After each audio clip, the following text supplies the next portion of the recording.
Om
Namo Bhagavate Vasudevaya.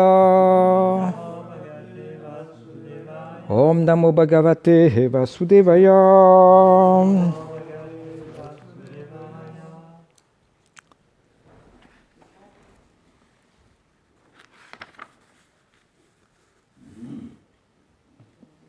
Donc nous continuons la lecture du Srimad Bhagavatam, chant 8, chapitre 1, verset 13. Je ne sais pas, on n'est pas au bon endroit alors.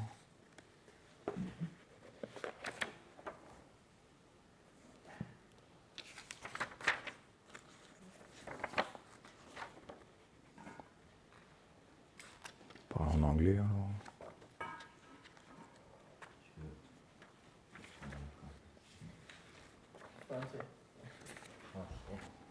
Marque-page a été perdu. Pas pourquoi quelqu'un.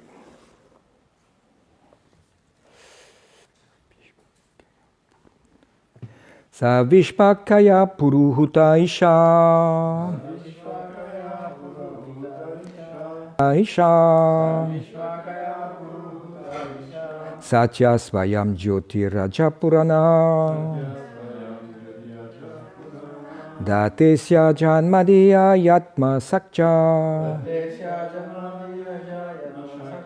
Tam Vidya Yodasya Niriharaste.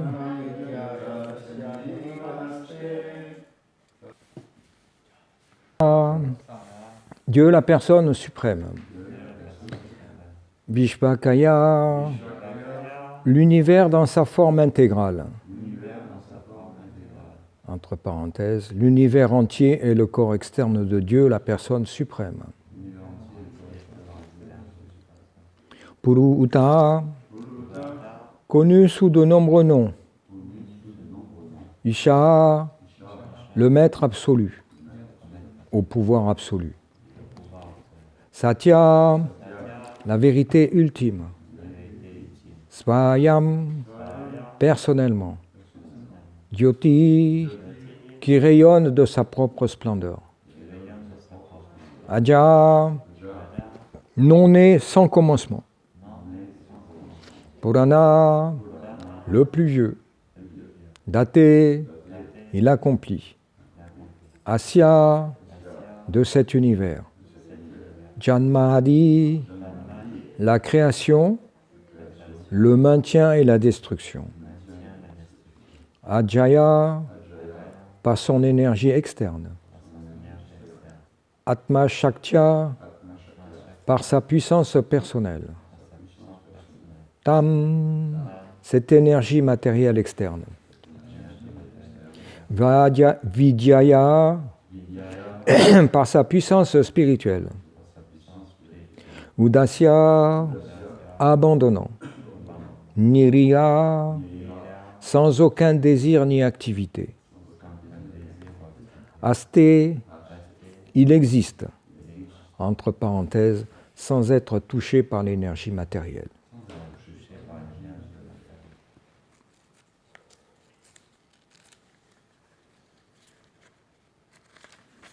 Donc le contexte, C'est Manu donc qui parle. Quel Manu?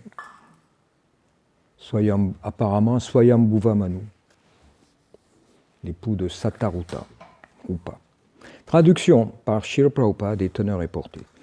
L'entière manifestation cosmique constitue le corps de Dieu, la personne suprême, la vérité absolue, dont les noms sont innombrables et les puissances illimitées. Il resplendit de sa propre lumière. Il est non-né et immuable, lui-même sans commencement. Il est le commencement de toute chose.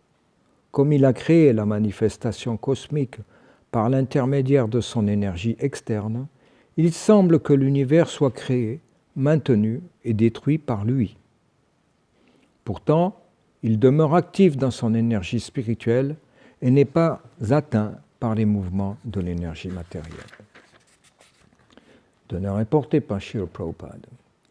Dans sa prière intitulée le Shikshashtaka, Sri Chaitanya Mahaprabhu dit que Dieu, la personne suprême, possède de nombreux noms qui ne sont pas différents de lui-même. Namnamakari Bauda Nivasava Shaktis. Telle est l'une des caractéristiques de l'existence matérielle. En récitant ou en chantant le mantra Hare Krishna, qui est composé de noms du Seigneur suprême, on s'aperçoit que ces noms possèdent toutes les puissances de la personne même de Dieu. Les activités du Seigneur sont nombreuses, et à chacune d'elles correspond un nom. Le Seigneur est apparu comme le fils de Yashoda, et aussi comme celui de Devaki, et c'est pourquoi on l'appelle Yashoda Nandana et Devaki Nandana. Parashas Shaktir Vivideiva Shruyate. Du Seigneur émane une multitude d'énergies, et c'est pourquoi ses voix sont multiples. Il a cependant un nom particulier. Les écritures sacrées, les Shastras, précisent les noms que nous devrions réciter ou chanter, comme par exemple Hare Krishna, Krishna Krishna, Hare Hare. Nul besoin de chercher un nom ou d'en inventer un. Nous devons plutôt suivre l'exemple de grands saints et les injonctions des écritures sacrées dans la manière de chanter son saint nom. Bien que les énergies matérielles et spirituelles appartiennent toutes deux au Seigneur, il est impossible de le connaître tant que l'on demeure influencé par l'énergie matérielle. Mais quand on accède au niveau de l'énergie spirituelle, il devient très facile à connaître. Mayam vyudasya chit shakyat kaivalyeshtita atmani. Srimad Bhagavatam 1, 7, 23. Bien que l'énergie externe appartienne au Seigneur, il demeure très difficile à concevoir pour celui qui évolue dans cette énergie. Mama Maya Duratyaya. On peut le comprendre cependant lorsqu'on accède à l'énergie spirituelle.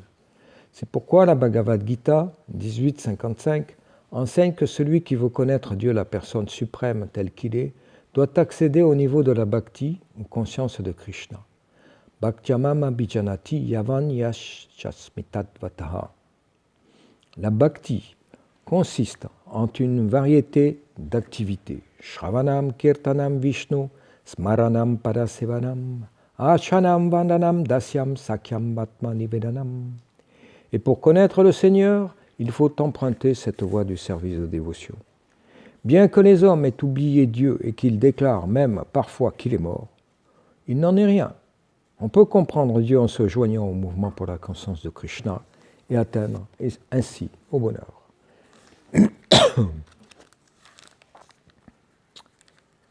Omaganati minandasya gananjara shadakala ishachuru militam yena tasmai shigurami namaha.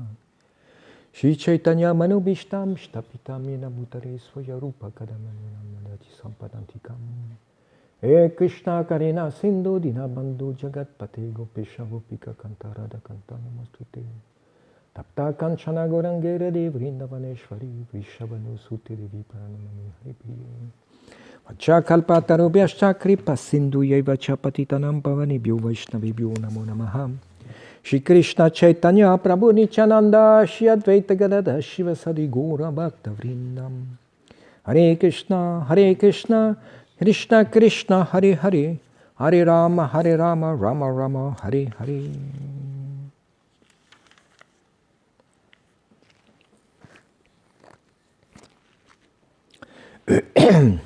Donc là, Swayambhuva Manu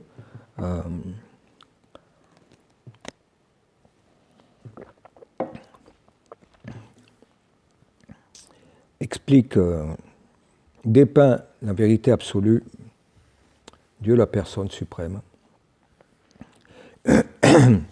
et explique comment en fait la matière cosmique qui est créée, maintenue, détruite dans des cycles cosmiques, Buddha Praliyate, sans arrêt, création, destruction, comme tout ce qui nous entoure. On peut voir que les arbres, les herbes, les humains, les chats, les chiens, tout est créé, puis est détruit dans des cycles cosmiques. Alors il y a des petits cycles de quelques jours, quelques secondes pour les bactéries, ces petits êtres insignifiants. Et puis il y a des cycles cosmiques, Brahma qui vit combien de milliards d'années. On voit que tout dans la matière est en fait soumis à des cycles de manifestation, destruction, manifestation, destruction. On voit dans notre sommeil, on s'endort, on n'est plus conscient de rien, il pourrait se passer des millions d'années. Quand quelqu'un meurt, qui renaît 9 mois ou 10 mois, ou des fois beaucoup plus, après, dans le sein de sa mère, eh bien, pour lui, c'est comme si c'était passé une nuit. Et pour Brahma, la nuit de Brahma, l'effet pour lui, c'est comme nous, l'effet au petit matin, quand on se réveille, il s'est passé tellement de temps et on ne s'en est pas rendu compte. Donc d'une manière générale, plus la conscience est élevée, plus on constate que ces cycles tendent vers l'éternité. Ils sont longs. C'est-à-dire que les êtres avec une conscience inférieure voir leur conscience s'épanouir, puis s'endormir, puis s'épanouir dans des cycles très petits. Et on voit que pour Brahma, les cycles c'est des milliards d'années. Donc on peut comprendre qu'en fait, dans le monde spirituel, il n'y a pas ces cycles-là. Parce que la conscience est toujours vivante, toujours éveillée et absorbée en Krishna. Donc on peut voir aussi l'effet sur notre grand-père spirituel, Srila Prabhupada, qu'en fait, il dormait très peu. Il dormait quelques heures par nuit. Et simplement parce qu'il était en contact avec l'énergie spirituelle, il transcendait la matière jusqu'à un certain point. Donc là, Manu, donc celui qui parle, c'est en quelque sorte une personne intermédiaire dont le cycle de vie est de, je crois, il y a 14 Manus dans un jour de Brahma. Donc c'est une personne qui a une conscience très élevée, mais quand même qui est pas mal conditionnée dans la matière. Donc son rôle, comme son nom l'indique, c'est de générer la race humaine. La race humaine, pourquoi ? Parce qu'elle est particulièrement précieuse. La race humaine, sur Jambudvip, permet la réalisation spirituelle avec beaucoup d'avantages. Donc on voit que le nom Manu, eh bien, il y en a beaucoup de traces dans les différents langages. Humanité, man en anglais. Beaucoup de noms comme ça viennent, Manitou chez les peaux-rouges. On voit qu'en fait, cette racine sanscrite vient de Manu, le père de l'humanité. Donc la race humaine est particulièrement chère au Seigneur parce qu'elle, en quelque sorte, elle constitue la réplique dans la matière de des corps que vont revêtir ceux qui sont qualifiés pour commencer à pratiquer le service de dévotion pour revenir à lui. Donc c'est un corps sophistiqué parce qu'il a une certaine compréhension spirituelle, alors que les autres corps, les corps inférieurs, animaux, 8 400 000 espèces, c'est pas mal. Hein. Mais on peut voir que relativement dans ces 8 400 000, 400 000 sont humaines, mais ne sont pas toutes humaines sur le même plan. Humaine civilisée qui peut comprendre la vie spirituelle, il y a relativement peu dans ces 400 000. C'est peu. Ce qui fait que, quelque part, c'est écrit, je ne sais plus où, que la forme humaine, elle est rarement acquise et elle est très précieuse. Elle est très précieuse parce qu'elle permet l'entendement spirituel et elle permet de commencer à pratiquer le service de dévotion et d'être pleinement absorbé dans le service de dévotion, en fait. Donc la forme humaine est la clé pour retourner à Krishna.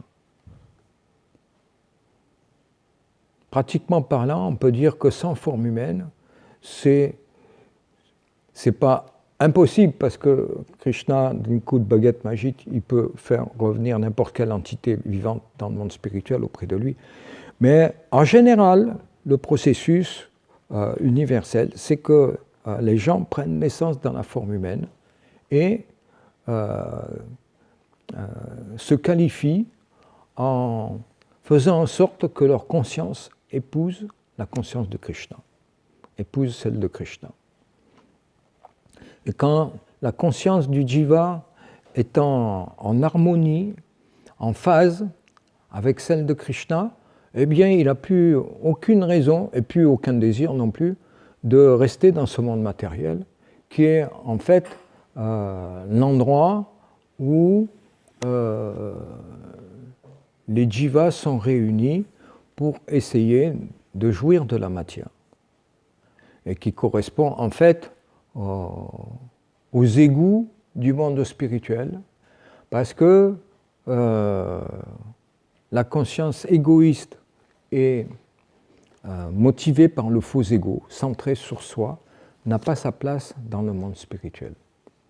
Dans le monde spirituel, le vrai ego, c'est qu'on est conscient d'être un serviteur de Krishna et on est heureux dans cette position constitutionnelle normale.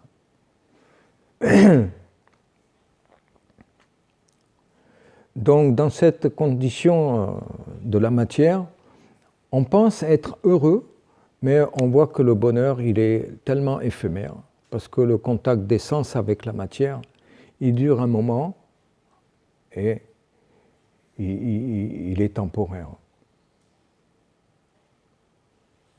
Yei sanpachacha boga dukkha yonana evate adi antavanta kanteya nateshu ramate buddha.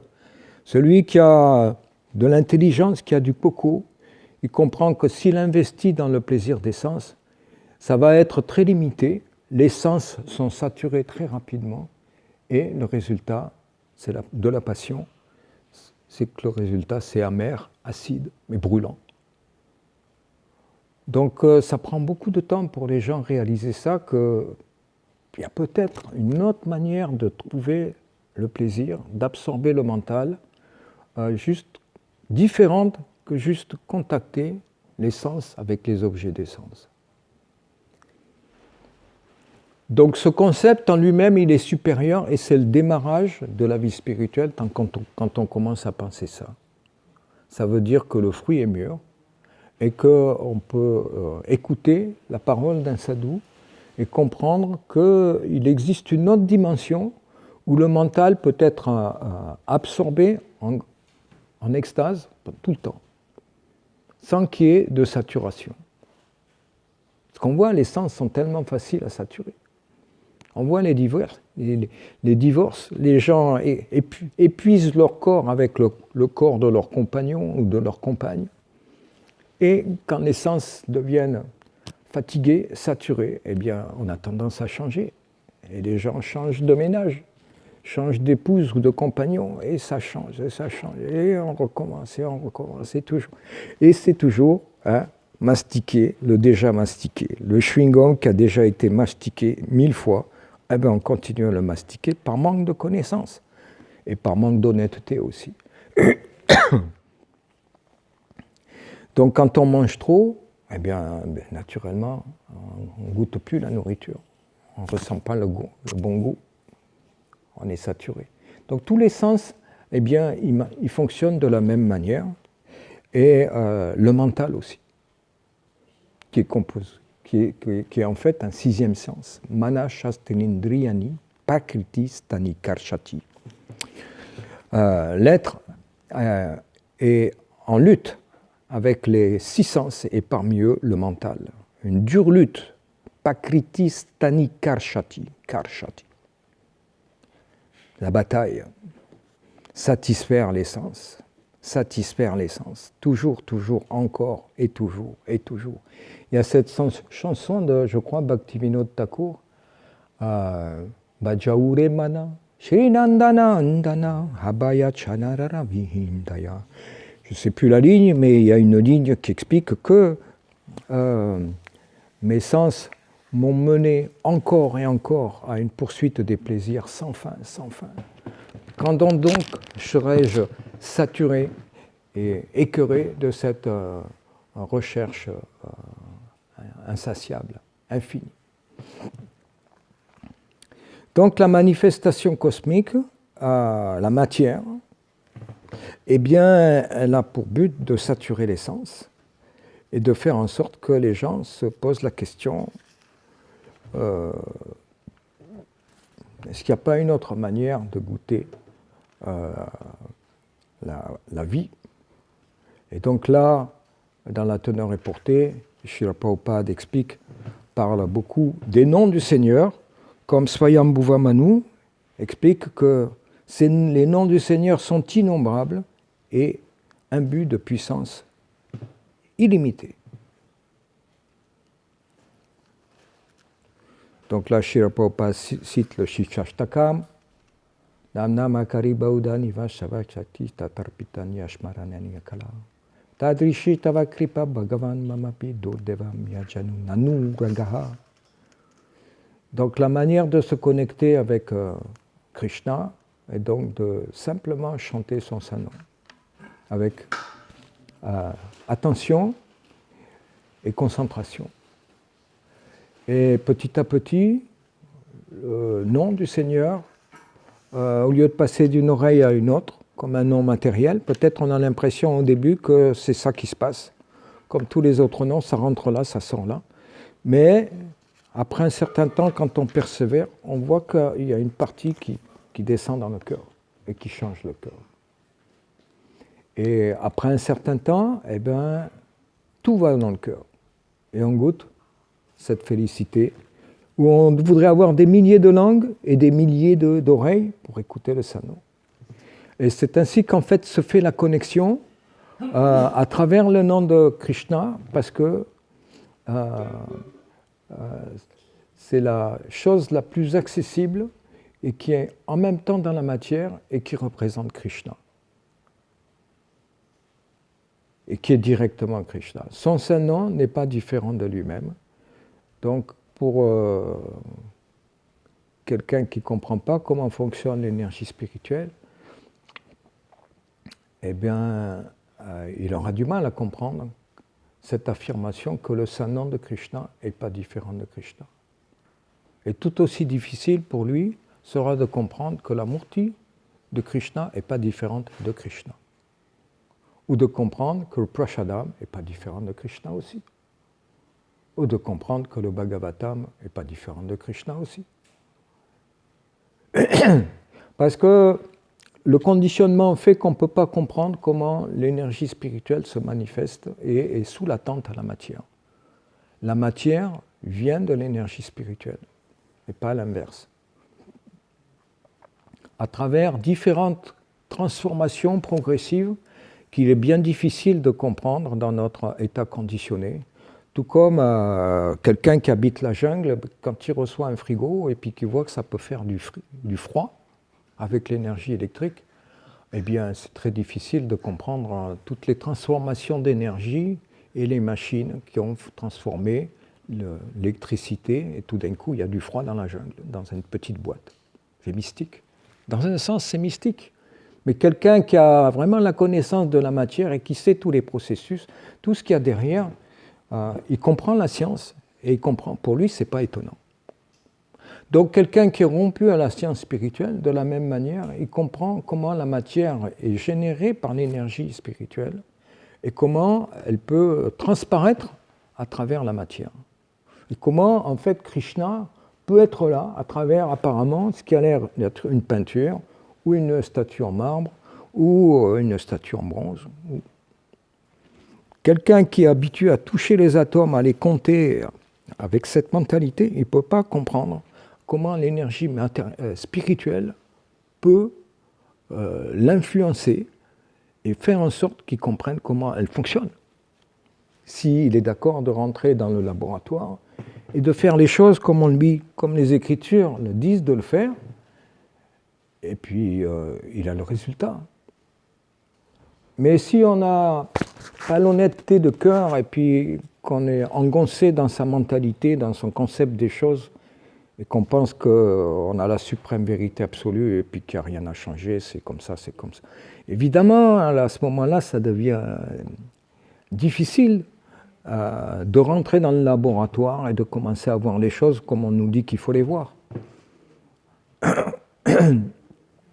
Donc le changement de mentalité, il doit être là quelque part pour se rendre accessible à l'exposition de l'énergie matérielle dans la matière.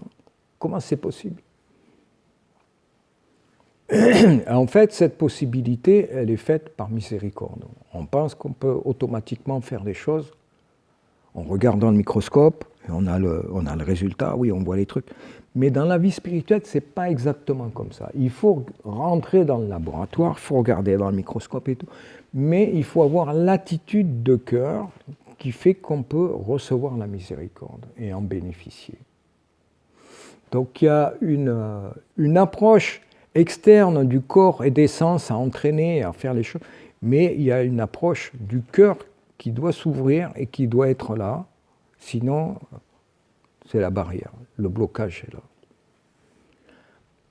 Et des fois on le sent, quand on chante, on a des pensées matérialistes, des désirs matériels qui sont là, et le chant du Mahamantra, il rebondit comme une olive qu'on lance sur un tank. Bing, ça rebondit, ça fait rien du tout. Le gars dans le tank, il n'entend même pas le truc. Et là, c'est pareil, Krishna, on a l'impression qu'il ne nous entend pas.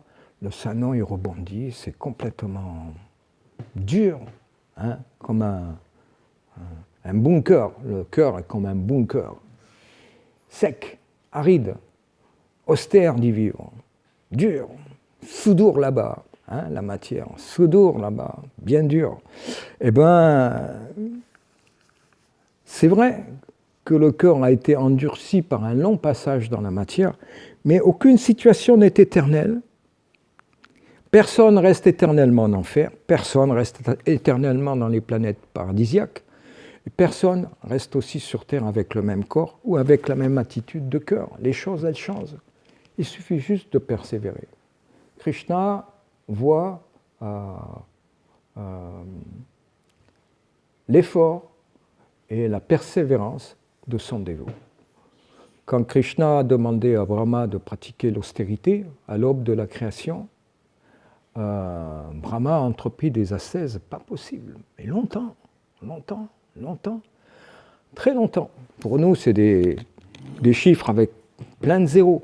Et finalement, il s'est vu révéler le monde spirituel. D'où il venait, d'où aussi comment il pouvait aussi faire son service de création. Tout ça, ça a été révélé par grâce, par miséricorde, parce qu'il a fait ce qu'on lui a dit de faire et il l'a fait avec l'attitude qui convenait, ce qui fait qu'après, Krishna se manifeste. Mais ça prend un certain temps. Krishna veut voir aussi la sincérité, donc il y a le facteur temps qui est là, et puis le facteur persévérance qui est là aussi. Donc si Saint-Nom rebondit sur le cœur, c'est normal, parce qu'on doit penser que, en fait, l'âme spirituelle a revêtu des millions de corps pendant des millions et des millions d'années, et c'est un conditionnement qui est très lourd, qui est pesant, qui est là, c'est un boulet qu'on traîne. Changer ce conditionnement, ce n'est pas une mince affaire. Pratiquement, ce n'est pas possible pour nous. Mais c'est possible par miséricorde. Par miséricorde du maître spirituel et de Krishna conjugué. Tout est possible.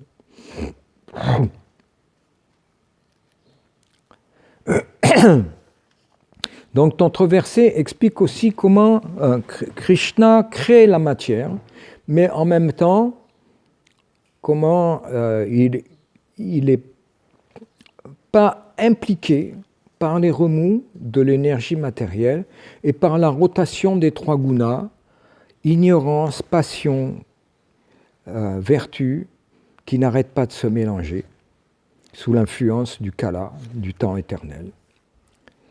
Et donc qui crée les différentes variétés d'êtres, les différents concepts, les différentes pensées, les différentes modes, les différents goûts, les différents types d'arbres, de corps, etc. Les trois gunas sont là pour mélanger, donner la variété et faire l'impression que ce monde est toujours nouveau, toujours intéressant, toujours appelant. Et en fait, c'est toujours la même chose. C'est toujours nouveau, toujours, mais c'est toujours le même film, la même vidéo. Satisfaire les sens en touchant les objets des sens, en les contactant. Et puis on change, et puis à nouveau, et puis etc. C'est inconcevable, hein, c'est mystique. Hein. Devi Yesha Gunamayi. Comment l'énergie est mystique, elle nous fait croire que c'est sans arrêt nouveau, et en fait, sous l'œil des Écritures, c'est toujours la même chose. C'est tellement contradictoire. Donc c'est toute affaire de confiance que, en fait, les choses semblent nouvelles par l'effet de la conscience matérielle, et quand on commence à être influencé par la conscience spirituelle et à la maintenir à flot, eh bien, on commence à voir que la matière, c'est toujours le même film, quoi, les mêmes histoires. Et on comprend comment, en fait, effectivement, Devi Yesha, comment cette énergie matérielle, elle est mystique, parce qu'elle vient de l'énergie spirituelle qui la sous-tend, et qui est encore plus mystique. Yogeshvara, Krishna est le maître de tous les mystiques. En lui, rien n'est impossible.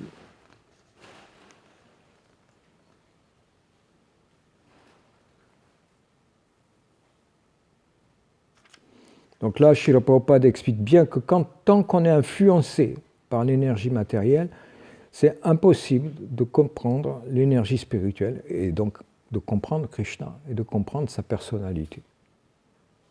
Donc le conditionnement fait obstacle à notre compréhension de la personnalité de Krishna. Donc c'est simplement par miséricorde et en utilisant les moyens qui nous sont donnés par la Parampara qu'on peut le connaître tel qu'il est. Bhaktyamam abhijanati yavan namichasvata tadvata.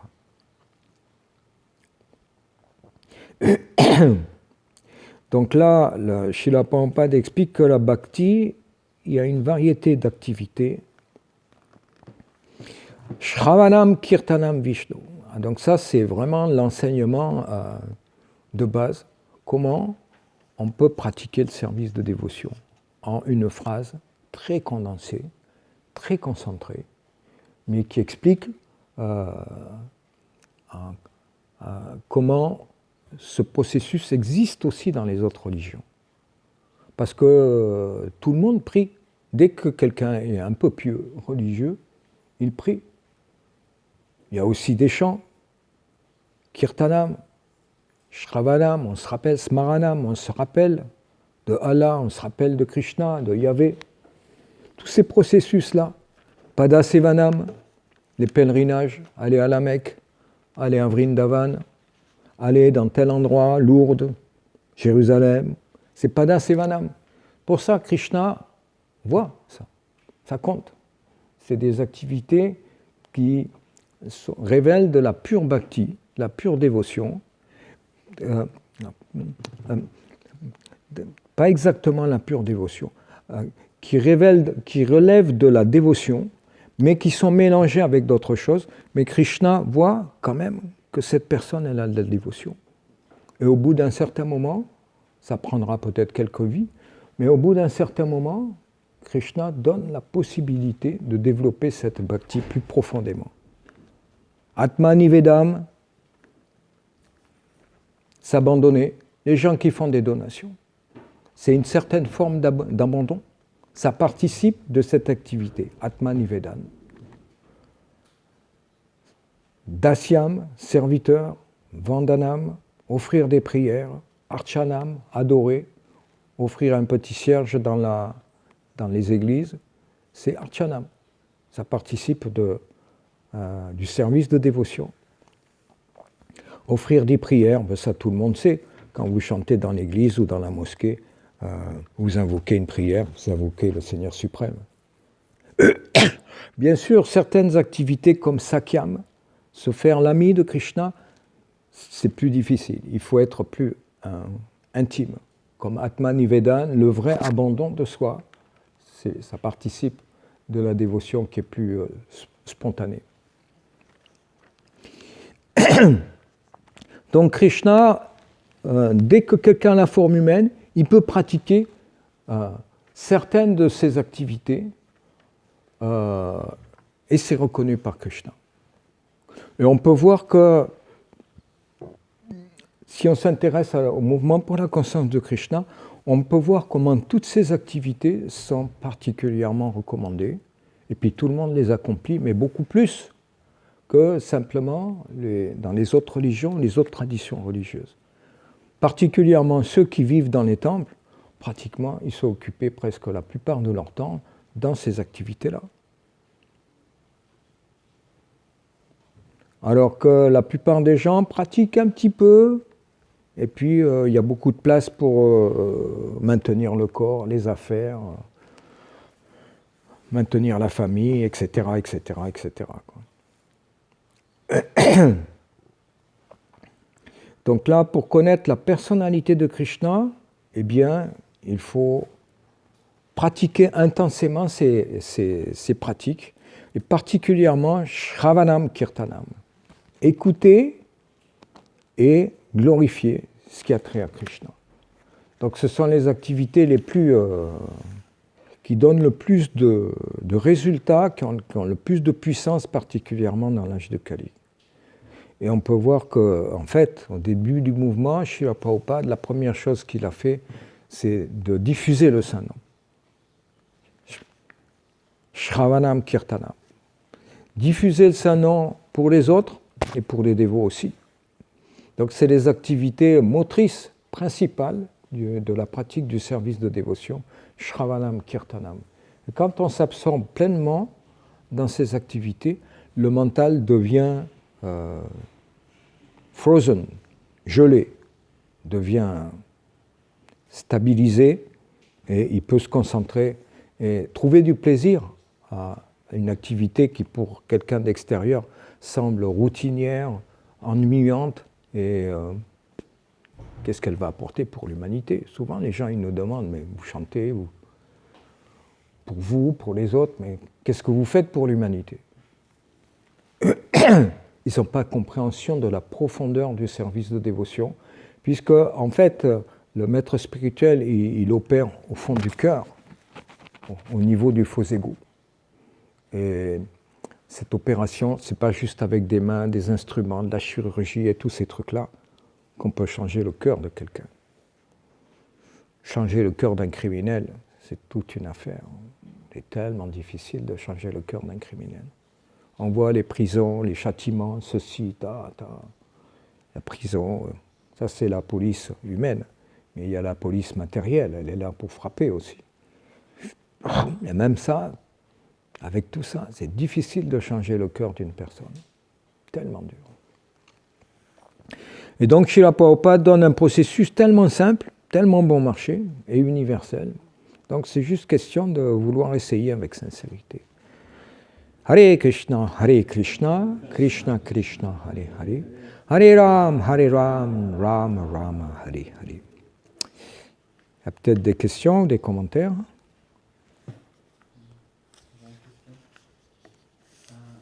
À un moment, vous avez parlé de harmoniser notre conscience avec la conscience de Krishna. Vous m'écoutez? Oui. Et je pense que le point c'était que en harmonisant notre conscience avec la conscience de Krishna, notre désir et intérêt personnel ils seront diffusés. Mais comment pour nous, dans cet état de conditionnement et de limitation et de conception, de fausse conception, nous s'harmoniser nous-mêmes avec une conscience que c'est transcendantal, c'est incompréhensible. C'est une question de temps, de pratique et de miséricorde de pouvoir harmoniser nos désirs avec ceux de Krishna et de mettre notre conscience en phase avec celle de Krishna. Le fait d'être dans la matière et d'être revêtu d'un corps matériel, c'est le symptôme d'une maladie, tout comme la fièvre est le symptôme d'une maladie, de quelque chose qu'on a mal fait, qu'on n'a pas été propre, ou il y a eu quelque chose qui s'est passé qui fait qu'on est malade et on a la fièvre. Hein. C'est bien d'actualité là avec le virus. Hein. Quelque chose qui fait qu'on l'attrape et puis c'est pas normal et puis on est malade.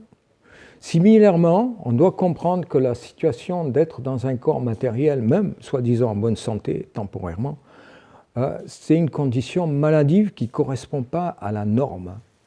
La norme, c'est d'avoir un corps spirituel, de ne pas tomber malade, de ne pas mourir, pas de naissance, pas de vieillesse. Ça, c'est la norme. Et ce qui n'est pas normal, c'est de tomber malade, de naître, de vieillir et de mourir. Quand on comprend que ces mots-là, on peut les corriger, les contrecarrer, eh bien on commence la vie spirituelle et c'est pas que les résultats arrivent tout de suite, on ne doit pas s'attendre à la lune. Il faut s'attendre à un chemin qui est progressif, qui est constant, un travail sur soi, un jardin qu'il faut cultiver. C'est quelque chose qui prend du temps, de l'attention et de la régularité. Et quand on fait toutes les choses bien, eh bien petit à petit, on s'aperçoit, pratiquement presque sans faire d'autres efforts, c'est par miséricorde que les choses tombent et qu'on réalise cette connaissance et qu'on harmonise notre conscience avec celle de Krishna. Donc c'est une question de pratique. C'est très simple. Le fer, quand il est froid, il a toutes les qualités du fer. Et plus il est plongé dans le feu et plus il chauffe, plus il prend les qualités du feu, plus que du fer. Donc on voit que dans le processus, il y a l'intensité du feu qui compte et puis le temps d'exposition. Bien sûr, par miséricorde spéciale, par coup de baguette magique, Krishna peut transformer tout directement. Le fer en or en fusion, et crac, on n'est plus dans le monde spirituel. Mais d'une manière générale, il faut pratiquer et espérer qu'on va obtenir la miséricorde. Et de fait, on l'obtient. Peut-être on ne l'obtient pas du coup de baguette magique, et de plusieurs petits coups de baguette magique, mais les choses, on voit qu'elles prennent place et qu'elles se réalisent. Mais il faut être patient, tolérant. Trinadapi sunichena, tarorapi savishnuna. Amanina mananena kirtanyahari. Plus humble, il faut être humble. Si on pense qu'on va y arriver, c'est pas la bonne attitude. Il faut avoir une attitude de mendiant. S'il vous plaît, parce que c'est descendant. On ne peut pas par nous-mêmes sortir. On dépend de la corde qui nous est jetée. Donc, pour que la corde soit jetée puis qu'on comprenne c'est la corde, il faut que je m'accroche, il faut cette attitude d'esprit d'être humble, tolérant, prêt à offrir à autrui son respect. Dans un tel état d'esprit, on peut constamment chanter le chant de Sanu. Constamment. C'est important ce mot constamment, parce que sinon on interrompt le processus et c'est comme retirer le fer du feu, évidemment qui reprend les qualités du froid et de la matière et du fer.